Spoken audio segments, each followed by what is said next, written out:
Pronto, vamos lá. Iniciando aí esse estudo.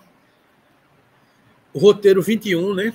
Agradecidos por estarmos por aqui, dando sequência a esse estudo. Roteiro 21, sobrevivência e imortalidade da alma. O objetivo é identificar argumentos que dificultam a aceitação da sobrevivência e imortalidade do espírito e analisar algumas ideias filosóficas, religiosas e espíritas sobre o assunto, né? Na verdade, essa questão de argumentos é muita coisa que a gente se depara no dia a dia, né? Conversando com as pessoas, nós somos espíritas, aí alguém diz, não, mas isso, mas aquilo, são os argumentos que se levantam para discutir que é possível ou não é possível a imortalidade da alma, né? Então é um pouco isso. E essa principal dificuldade para a aceitação da imortalidade e sobrevivência está relacionada à capacidade humana, à incapacidade humana de perceber pelos sentidos físicos, pelos olhos, pelo tato, né, pelo nariz, o plano espiritual, os seus habitantes e a vida que ali ocorre, né? Então é aquela história, se a gente estivesse vendo, seria tudo muito mais fácil, né? Então, como a gente não vê, como é que você prova, né, a imortalidade, a existência da alma? Como é? Estou vendo. É como é acontecendo uma intervenção dessa que a gente está vendo aqui no corpo físico. Como é que você comprova que essa intervenção foi de cá, foi dali, foi do remédio, foi... Como é que você prova isso, né? Então, faltam elementos materiais que impressionem os sentidos. Então, como falta elemento material que impressiona os sentidos, é mais fácil o cara dizer, não acredito. É o famoso São Tomé, né? Eu só acredito vendo, né? Então, a fé é enxergar com os olhos do coração, né? Enxergar com os olhos da razão, né? Não é enxergar com os olhos, é enxergar com o coração o que os olhos não veem, né? Então, a fé é essa capacidade de você enxergar o que não está vendo, né? Então, historicamente, contudo, a ideia de imortalidade e sobrevivência do espírito faz parte da cultura e religião de diferentes povos. Então, historicamente, a gente vai passar um pouco aqui sobre isso, a gente vai ver que faz parte da nossa cultura, de diferentes povos ao longo de muitos anos. Para o espiritismo, o ser humano é imortal. Para nós espíritas, o ser humano é imortal. O que não morre de acordo com o sentido etimológico, sendo que o que não morre, o espírito, o ser humano, não morre, de acordo com o sentido etimológico, né? Sendo que a sua sobrevivência e consequente inerente à criação do espírito. Sua sobrevivência e consequência é inerente à criação dos espíritos, naturalmente comprovada por fatos mediúnicos e pelos fenômenos de emancipação da alma. Então, para nós espíritas, como temos algumas manifestações mediúnicas, como temos lembranças de sonhos, todas essas coisas acabam sendo comprovadas pela nossa fé, porque a gente começa a conviver com determinadas realidades que outras crenças não têm, não é? Vamos mais. Dificuldades para aceitar a imortalidade e sobrevivência da alma. Quais são as dificuldades que a gente tem para isso? Invisibilidade do plano extrafísico, aquilo que a gente estava comentando agora, né? E escassez de estudos a respeito. A literatura que a gente encontra normalmente é uma literatura espírita, né? Não é uma literatura muito ampla e abrangente sobre tudo isso, né? Desinformação. As pessoas não têm informação. Educação religiosa recebida, nós temos uma cultura religiosa que faz parte de uma tradição, né? E a visão materialista das coisas do pão, queijo, né? Da matéria. Então, tudo isso dificulta essa compreensão mais ampla de enxergar a imortalidade e sobrevivência da alma. Ok. As duas maiores dificuldades para admitir a ideia de sobrevivência do espírito estão relacionadas aos fatores invisibilidade do plano extrafísico e escassez de leitura a respeito do assunto. Aquilo que foi dito aqui. A gente não vê e a gente não tem material para estudar. A gente vai passar muitas vezes com muitos amigos discutindo fim de semana inteiro e o cara não acredita. Porque ele não está vendo, né? Então, para nós espíritas, muitas vezes, perguntar a Chico Xavier qual era a reação do espírita quando ele chega no mundo espiritual. É espanto. Que ele abre os olhos assim e fala, puxa vida, era verdade mesmo. Então, a gente acredita nessas coisas, mas, por exemplo, vocês trabalham em reunião mediúnica.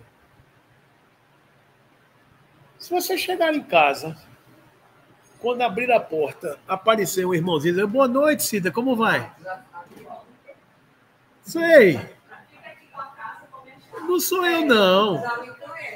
Oi, vocês não são espíritas? Vocês não estavam conversando comigo lá na reunião mediúnica?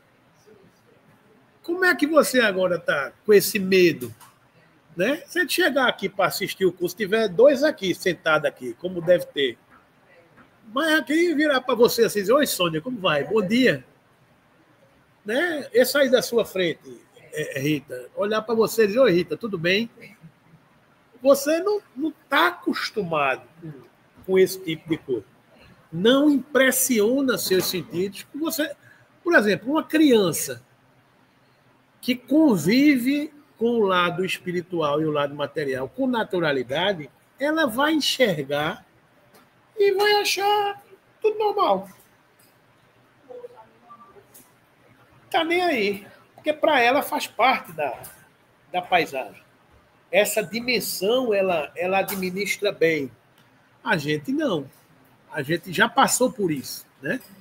A gente apenas não se lembra, mas a gente não administra bem essa realidade. Isso não faz parte do nosso dia a dia. A gente se assusta. Tanto é que se eu vi uma sombra, eu vi não sei o quê, eu vi um barulho, o que foi isso? Aí, meu amigo, você não sabe dessas coisas todas? Qual é a dificuldade, né? Uma coisa é não poder perceber algo por limitação dos órgãos corporais. Outra, bem diferente, é manter-se desinformado. É a desinformação, né? Assim, o fato de não conseguirmos perceber o infinitamente pequeno, os micróbios, por exemplo, que são invisíveis a olho nu, não impede que eles existam. A gente não está vendo o ar que a gente está respirando, mas a gente vai dizer que não existe. O fato da gente não ver não quer dizer que ele não exista, né? E sejam identificados como agente envolvido no processo de saúde e de enfermidade. Na verdade, com o aperfeiçoamento de equipamentos, aí é que entra, com a ciência evoluindo, os equipamentos se aperfeiçoando, métodos e técnicas, tem sido possível ampliar as limitações físicas e psíquicas da percepção. Vemos, então, que alguns equipamentos e aparelhagens acionados por computadores ampliam o sentido da visão, audição, olfato, paladar e tato. Da mesma forma, por meio de metodologia apropriada, é possível aprimorar determinadas habilidades, percepções, extrasensorial, atenção, meditação, etc.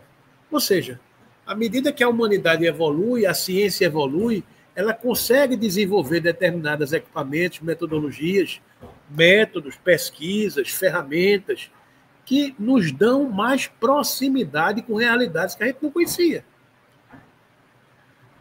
A gente cita muito o caso da medicina. A medicina foi medicina das ervas durante muito tempo. Antigamente você ia no médico e o médico, o único instrumento que ele tinha para lhe examinar era a visão, o tato, a sensibilidade. Era o único remédio que ele tinha. Hoje, você vai e faz exame de tudo que é jeito. Mas um exame que capta uma realidade material. Não é? O exame não capta uma realidade perispiritual ainda. A gente ainda não capta essa realidade perispiritual do espírito, que está ligado com o corpo físico. E que quando a medicina descobrir isso, vai dar um grande salto. Né? Então, é aos poucos que a gente vai evoluindo cientificamente e vai começando a conhecer determinadas coisas. Né? Então, a gente vai sendo impregnado por determinados sentidos que até então a gente não tinha. Mas faz parte muito mais naturalmente de uma realidade. Eu fui criança um dia desse. Na minha época de criança, era muito mais sensacionalismo, assombração, coisa do outro mundo, extranatural, sobrenatural, falar de espírito. Era uma coisa sempre sobrenatural. Você, quando falava de espírito, era coisa de alma do outro mundo. A gente cresceu, vocês não, vocês são jovens, mas a gente cresceu no meio de um rapaz, vai falar de alma. Isso aqui é uma coisa de assombração. Era sempre coisa proibida, você não falava, né? Era uma coisa velada, uma coisa assim meia misteriosa. São os mistérios de Deus. Né? O Espiritismo, e até uma queixa que se tem, simplificou as coisas do Espírito. Porque trouxe realidade a uma lei natural. Apresentou uma lei natural. Então isso vai se tornando mais... Está na televisão, está no YouTube, está no Netflix. Ou seja, as pessoas... Está na novela. As pessoas começam a conhecer a realidade do espírito falando disso de uma forma natural, corriqueira. Ou seja, a criança de hoje já não se assombra como a gente se assombrava. Já não tem tanto medo como a gente tinha. Eu morria de medo de assombração. Né? Porque é a cultura que a gente foi impregnado com essas coisas. Né? Então, tudo isso é um avançar. Importa considerar também que o fato de não visualizarmos o plano espiritual, ou mesmo outros estados da matéria, propriamente dita, o estado gasoso, por exemplo, sem o auxílio de equipamentos, não quer dizer que eles não existem. Quer dizer que não existem. Logo, é importante não aceitarmos como real ou verdadeiro apenas o que pode ser visto, ouvido, medido, pesado, apalpado, provado, etc. Não é apenas o que está nos nossos sentidos materiais. Porque há outras dimensões que nós estamos ainda distantes de perceber. Por exemplo, o animal, ele capta determinado espectro de ruído, de visão, que a gente não capta. O gato chega num lugar e ele fica cismado, observando alguma coisa, um cachorro. Aí você fica, o que é que você está olhando? O que é que você está sentindo? O que é que você está vendo? Eu quero ver também, né? Então, é uma sensação que eles captam, porque eles entram num determinado espectro de frequência diferente do nosso, de visão diferente do nosso. Então, são dimensões que a gente não conhece ainda, né? A realidade espiritual pode ser percebida sem que necessariamente sejamos portadores de mediunidade de efeito patente. A intuição e a inspiração são exemplos de faculdades psíquicas que podem ser ampliadas corriqueiramente. A gente, nas nossas reuniões, a gente vê uma intuição que você pensa, como é isso? Como é que você tem uma informação e começa a conversar e daqui a pouco está interagindo com um espírito e você conversando um assunto que ele conhece, que você passa a conhecer também, daqui a pouco você não sabe por que você estava falando aquilo ali. Chico, eu só sei que foi assim. Né? Então você está conversando, não, fulano de tal, tá, a ideia vem. Como a ideia vem? É a intuição. Agora, como é que você prova isso? Como é que você tangencia esse tipo de coisa? Não prova.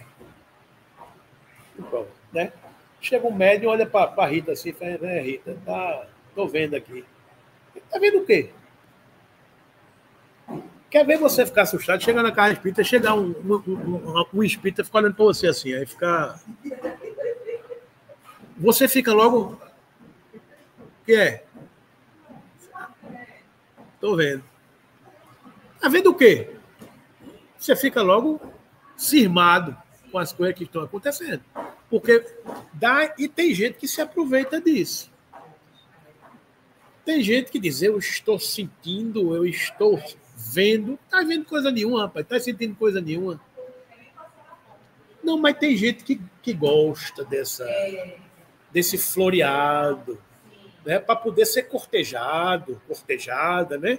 Ah, fulana enxerga, fulana vê, fulana tem uma sensibilidade. Pare com isso, minha irmã. Se você tiver, não diga. Se você tiver, guarde. Não tem que estar. Ah, o que eu estou sentindo uma coisa assim, diferente. Não sinta nada, não. Não sinta nada, não. Não precisa disso. Para você se sentir valorizado, né? Você é valorizado pelo que você é, pela simplicidade que você carrega, pela humildade que você tem, pelos sentimentos que você pratica. Isso é o que valoriza. Não é o sensacionalismo que as pessoas gostam de falar, porque eu estou sentindo. Não faça isso não. Não faça isso não, né? Não, porque e outra coisa, sabe? As pessoas vão acabar criando um endeusamento de determinadas figuras. Aí eu só quero ir para um atendimento fraterno com Cida, porque Cida é que tem essa sensibilidade, Soninha não tem. Então eu não quero conversar com Sônia, não. Eu quero conversar com Cida, porque Cida enxerga, sente, vê, diz o que eu quero ouvir. Né? Então, as coisas são muito sutis, entendeu? As coisas são muito sutis. Então, a gente tem que estar preparado com todas essas coisas. Né? Por exemplo, um médium feito Divaldo, muito raro. Mas Divaldo não chegava para dizer, estou vendo aqui, viu? Provavelmente ele estava vendo um bocado de coisa. Ele estava sentindo um bocado, mas ele não diz, ele não fala. Ele preserva. Raramente, quando existe uma autorização, um entendimento, ele pode falar. Ele pode falar. Mas não é para todo mundo. Porque essa revelação não pode ser assim, banalizada, né? Então a gente tem que ter muito cuidado com isso, né? E todos nós temos as nossas intuições. Então a gente tem que dar vazão aos nossos canais mediúnicos. Porque às vezes a informação vem e vem mesmo. E você não conversa. E você não ouve. Por exemplo, vocês podem conversar todos os dias com o mentor espiritual de vocês. Abra o canal, converse com ele, bata um papo, ouça, hein? Um dia você vai saber. Um dia você vai saber. Pronto, um dia você vai saber. Um dia você vai saber. É. Não sei. Eu não sei. Eu chamo o meu de amigo. O meu eu chamo de amigo. Eu lembrei agora da história de Paulo, que por muitos anos, na jornada de hoje, quis se identificar até para exercer a paciência dele. Não precisa. O importante é você ter alguém. Eu chamo o meu de amigo. Chama o seu como você quiser chamar. Entendeu? Você estabelece uma comunicação. E nesses momentos que você se sente mais fragilizado, é que você procura mesmo estar ouvindo essa presença, socorrendo dessa companhia, né? Porque ele lhe conhece, ele sabe das suas dores, das suas angústias, das suas lacunas, das suas necessidades, né? Então, que a gente desenvolva esses canais da intuição. Um ponto fundamental, muito considerado pela ciência, em especial na investigação e análise de enfermidades realizada por médicos e psicólogos, diz respeito ao desenvolvimento da capacidade de perceber além das aparências ou dos relatos de comportamento dos pacientes. É a visão ampliada. Ou seja, quantos canais a medicina não utiliza? E os médicos nem sabem. É a fase que a medicina está entrando, a medicina do espírito, a medicina espiritual. Porque é a intuição. Quantos espíritos não ajudam médicos encarnados? Estão ali intuindo. Aí vai receber o João como paciente, aí tem um espírito ali que está olhando, aí intui o médico. Aí intui o médico, só diz a ele que não vá para a cirurgia, não. Quantos espíritos não estão atuando sem a gente saber, né? O que nos falta, meus irmãos, é essa fé que permite a gente acreditar. O que nos falta é essa fé que permite acreditar. Porque o amor do alto, ele é permanente. Ele é o tempo todo. Ele não cessa. Mas falta-nos a fé. Essa capacidade de acreditar, de se entregar. Ou seja, não sou eu mais que vivo, é o Cristo que vive em mim. Essa entrega, essa capacidade de que há uma vida espiritual ascendente em tudo. Nos falta essa fé. Porque a gente precisa ainda do exame, a gente precisa da comprovação, a gente precisa dessa realidade, né? Então, não estou dizendo que a gente vá desprezar isso. Não é isso. Mas a gente também precisa se alimentar de nossa fé, né? E na medicina, isso é um caso muito concreto. O tempo todo, isso aí é um instrumento que é utilizado. A observação atenta da realidade objetiva que nos cerca permite o aperfeiçoamento de habilidades, como a empatia, a interpretação correta de gestos e expressões corporais, ou o sentido verdadeiro das palavras proferidas e dos silêncios. Essa sensibilidade a gente desenvolve. A gente desenvolve sensibilidade a ponto de chegar assim, olhar para a Sônia e dizer, não, Sônia, eu estou entendendo, tu não está legal. Porque não é a boca que fala. É a gente que capta uma determinada vibração, né? A gente olha assim, não, Rita, tudo bem, vai passar. Ou seja, você não precisa falar, porque você tem a sensibilidade de ler.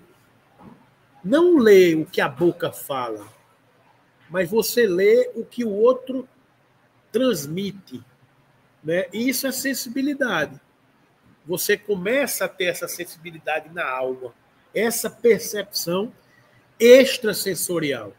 E isso é um rapport, isso é um feedback que o corpo tem e que muitas vezes você desenvolve, né? Você chega para um parente e está sentindo que ele não está bem. Só você olhar, você já captou. Porque é como se a visão espiritual chegasse primeiro.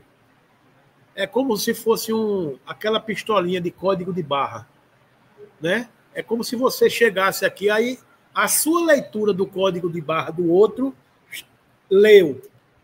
Então você já captou o sinal. Você não precisa falar. Eu estou vendo. Eu estou sentindo. Não precisa falar, né? Então é essa sensibilidade que é a presença espiritual, dessa dimensão espiritual que todos nós temos, né? E que a gente vai desenvolvendo. O corpo muitas vezes fala, uma expressão corporal. Você vai falar com a pessoa está assim.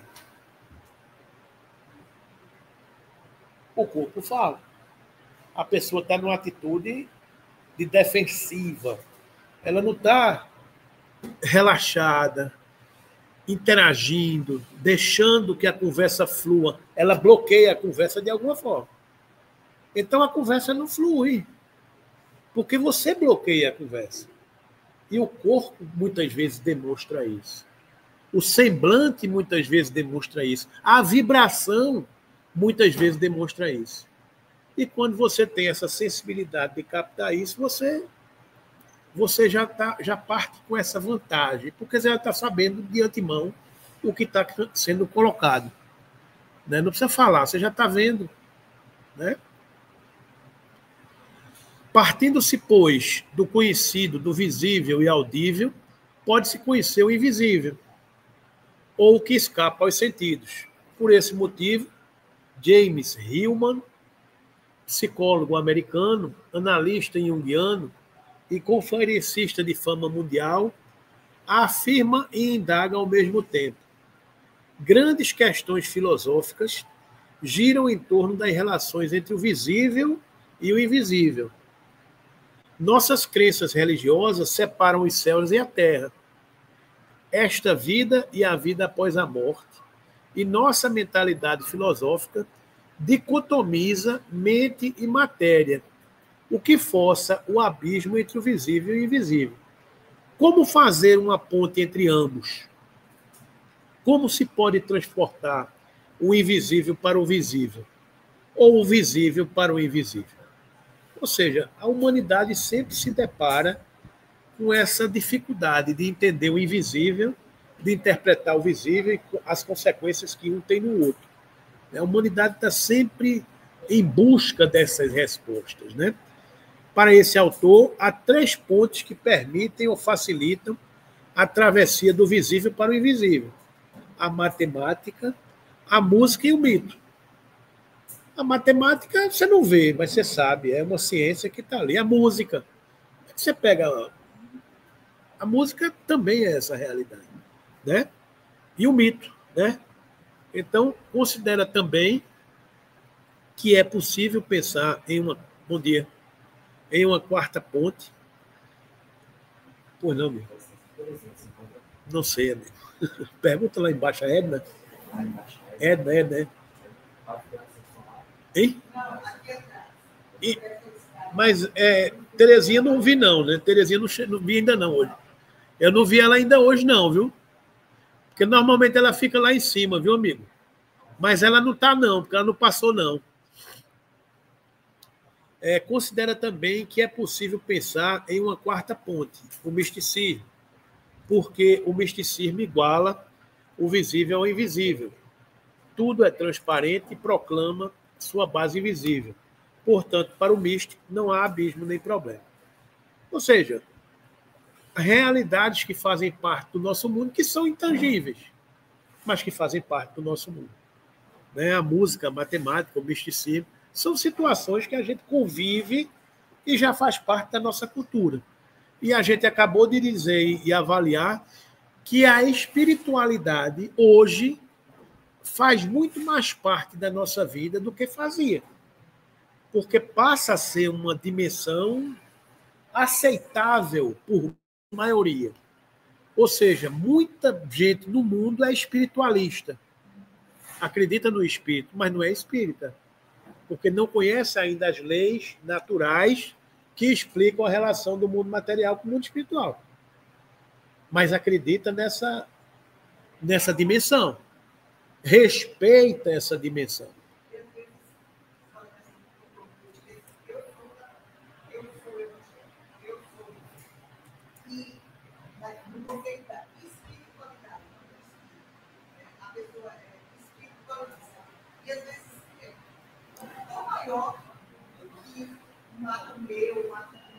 Todo espírita é espiritualista, mas nem todo espiritualista é espírita.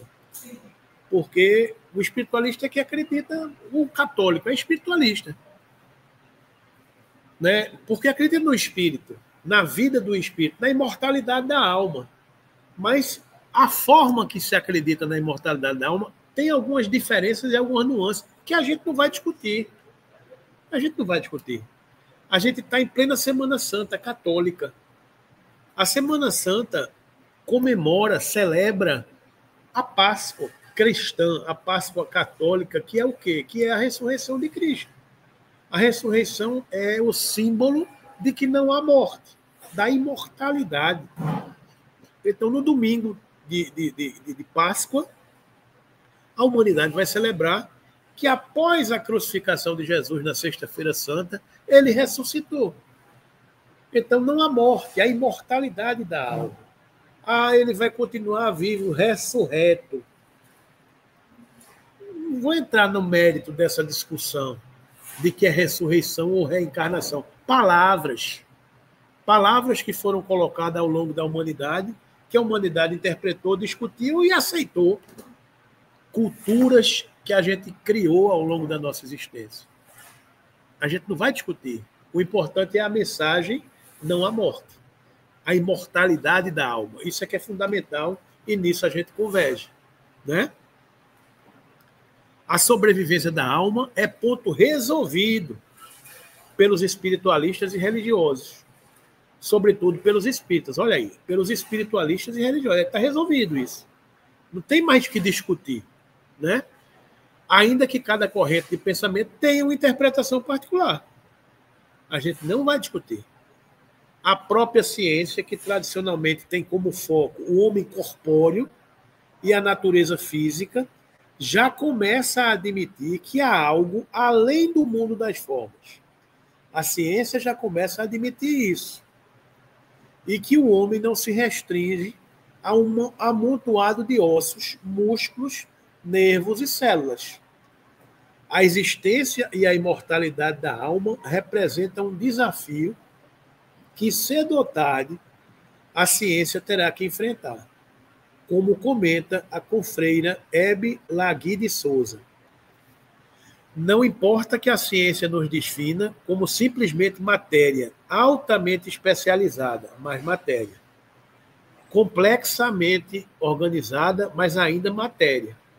Encontrando nos fluxos hormonais e bioquímicos toda a estrutura mental da consciência e da individualidade. É onde a personalidade se estende, espalhando ali nas fontes mentais a sua marca. Não importa o que digam os céticos e não importam todas as explicações aparentemente razoáveis dos materialistas. Nada muda a verdade do que somos e nem altera a oportunidade de nela nos encontrarmos como seres espirituais. Não adianta essa discussão. Nós somos o que somos. E ninguém vai mudar isso. Dia mais dia, menos dia, a ciência chegará a essas evidências. E acabou. Isso não é radicalismo, não é ser dono da verdade, não é prepotente. Não, é as leis naturais que seguem seu curso. E chegarão a essas evidências. Né? Do ponto de vista histórico, a ideia da imortalidade do espírito sempre esteve presente na cultura de diferentes sociedades, como esclarece Gabriel Delane. Verifica-se com efeito que os homens da época pré-histórica, a que se deu o nome de megalítica, sepultavam os mortos, colocando-lhes nos túmulos armas e adornos. Antigamente você tinha essas sepulturas, né? Esses enterros. É, pois, de supor-se que essas populações primitivas tinham a intuição de uma existência segunda, sucessiva à existência terrena. Os egípcios, né, a moeda do barqueiro, então tudo tinha uma transição para uma vida espiritual. Ou seja, se acreditava numa vida espiritual. Os cânticos védicos, fundamento milenar da formação religiosa hindu, da Índia, né, falam da morada dos deuses, do mundo espiritual, para onde se dirige a alma purificada depois da morte. Depois da morte, essa alma, revestida de um novo corpo, luminosa, névoa resplandecente, de forma brilhante, cujo brilho furta a fraca visão dos vivos encarnados e é transportada à morada divina. Ou seja, é uma visão espiritual do corpo perispiritual e da vida futura. Os hindus povos vindos de Capela, que já têm uma cultura. Hein? É porque os hindus são vindos de Capela.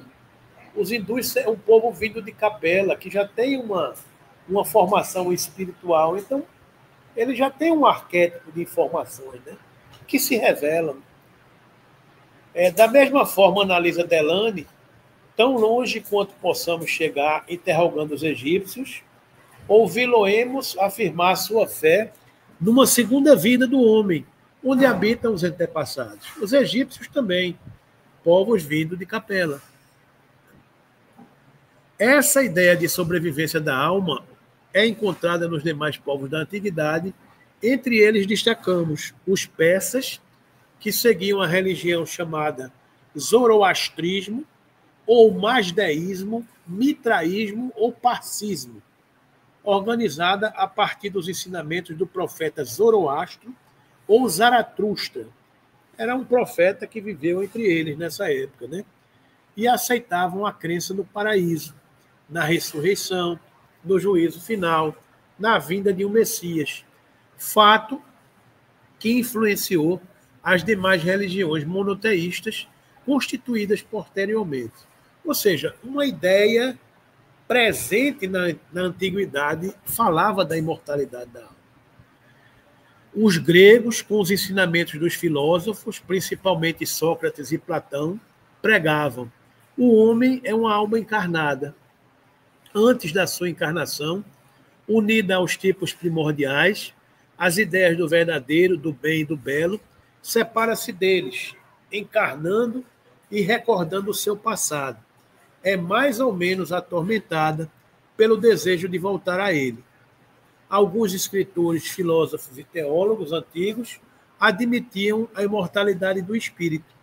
Dessa forma, é importante lembrar o pensamento de Orígenes, que viveu 185 anos depois de Cristo, exegeta e teólogo nascido em Alexandria, e as lucubrações dos pais da igreja, alexandrinos.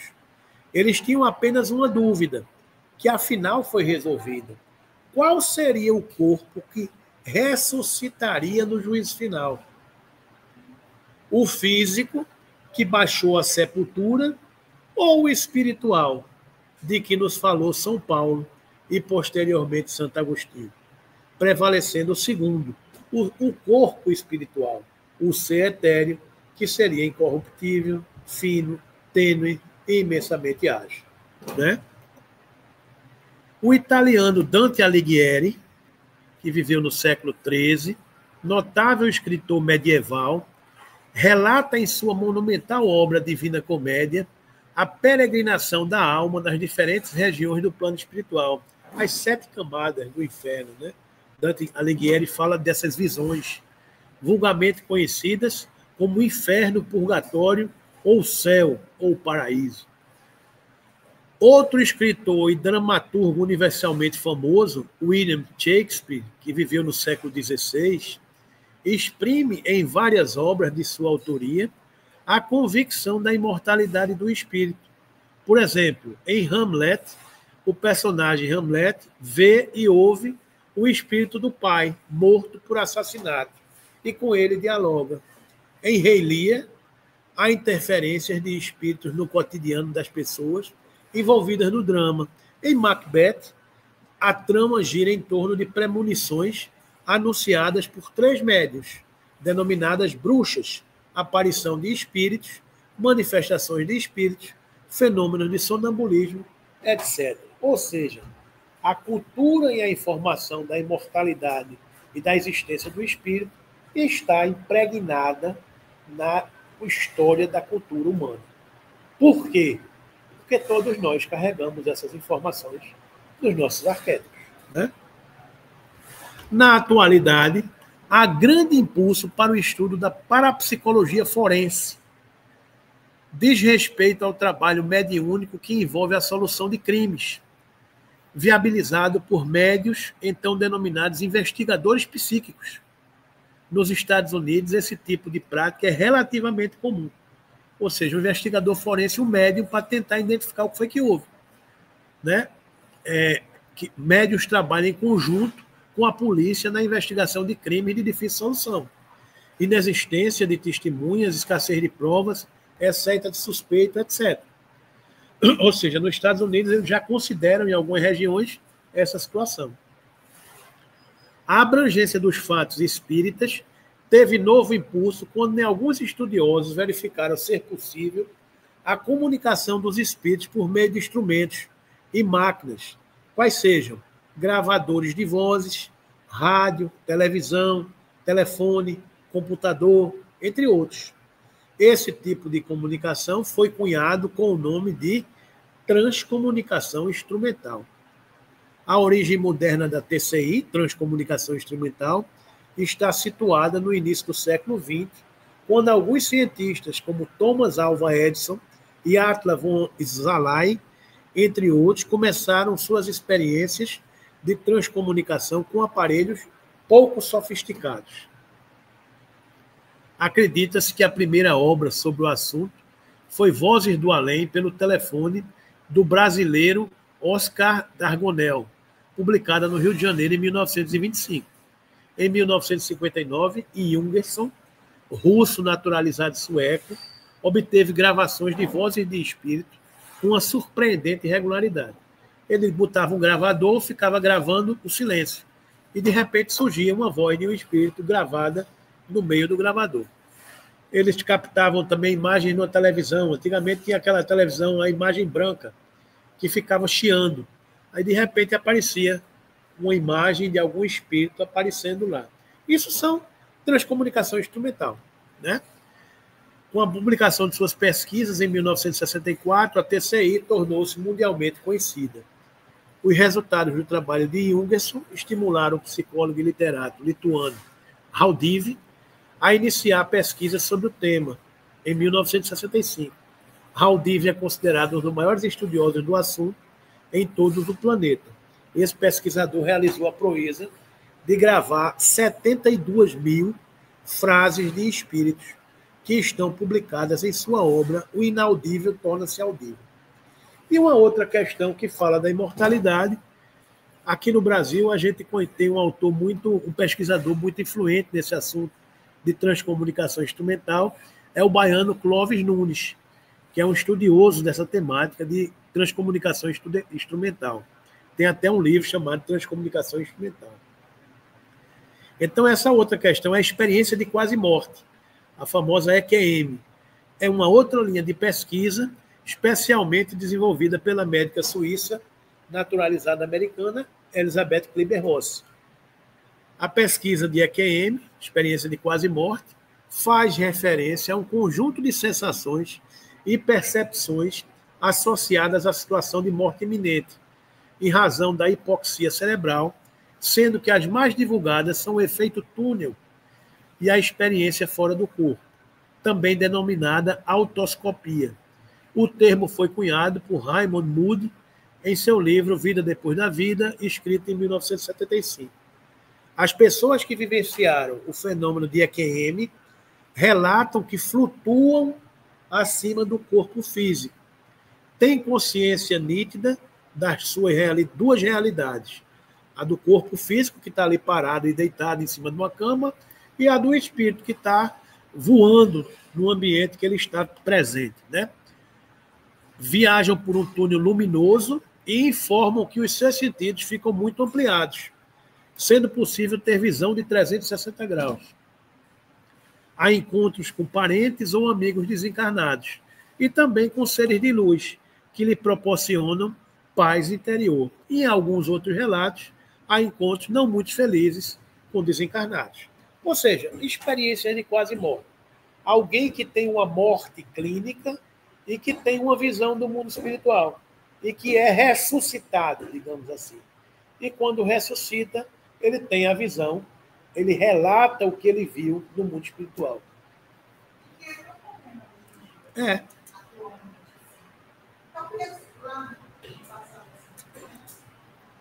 Mas, assim, que outra coisa não estava lendo, me veio na mente a questão da ciência, né? E da medicina enquanto ciência. E quantos médicos não vivenciam isso aí, a recuperação de cirurgia, porque o cara a morte, eu tenho. Aí, esse seu paciente já tem vestibulando, né? Qual é o estudo, cientificamente, relata para ele isso daí. Que experiência, né? A medicina tem de nos provar, não sei se se chama provar, mas de. Ela passa a cogitar de uma realidade. Mas é tão forte, porque faltam os instrumentos materiais do provar. De estudo, de pesquisa. Sim. Sim.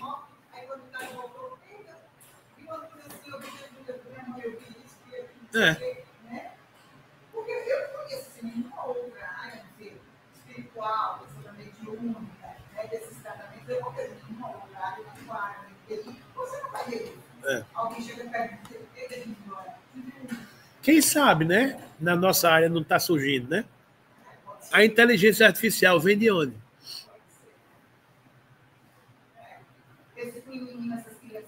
A inteligência artificial vem de onde? Muita informação aí. Sei lá. De onde está vindo. O médium é uma inteligência artificial.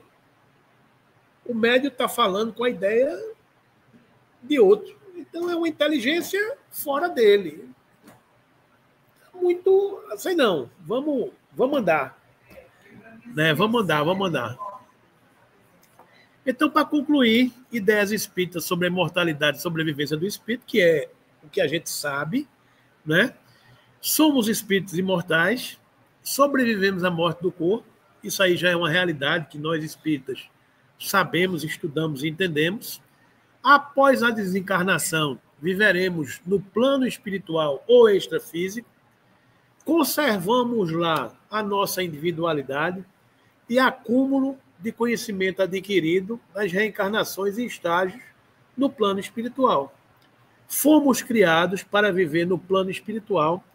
A vida na matéria é transitória.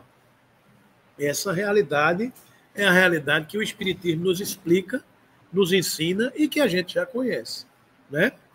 E para concluir essa questão aqui de reflexão final, inseridos os lúcidos esclarecimentos transmitidos pelo apóstolo Paulo, que nos fala da existência do corpo espiritual, imponderável e incorruptível. Bom dia. Que acompanha o espírito em sua jornada reencarnatória. Bom dia. Reencarnatória e no além-túmulo. A expressão de Paulo. Semeia-se corpo natura, ressuscita corpo espiritual. Se há um corpo natural, há também um corpo espiritual. É necessário que o corpo corruptível se revista da incorruptibilidade e que o corpo mortal se revista da imortalidade. Tragada foi a morte pela vitória. Onde está, ó morte, a tua vitória? Onde está, ó morte, o teu aguilhão? Ou seja, está lá em Paulo, na primeira carta aos Coríntios, né? Não há morte. Tudo é vida. A ciência vai chegar a essas evidências, a essas comprovações. E uma boa Páscoa e feliz Páscoa para todos, porque é a vitória da vida, da imortalidade da alma. Não é? Hein? Onde está? Ó morte. Onde? Onde está? Ó morte. Onde? Aí tu dá morte. Onde? Não há morte. Não há morte. Não há morte. Tudo é vida. Tudo é vida. Então, é isso aí. A imortalidade da alma. Os caras eram, não. Os caras são, né? Os caras são, né? Então tá aí a imagem de nosso lar, né? Todo mundo tomando conta dessa colônia espiritual aí. Né? Então que Jesus nos abençoe. Obrigado por mais essa oportunidade de estarmos realizando esse estudo, concluindo na manhã de hoje, em plena Semana Santa, esse estudo que fala da imortalidade da alma. Né? Então, que todos os conceitos converjam para essa realidade insofismável. Não há morte, tudo é vida do Espírito. Então, que Jesus nos abençoe e abençoe a humanidade como um todo. Muita paz.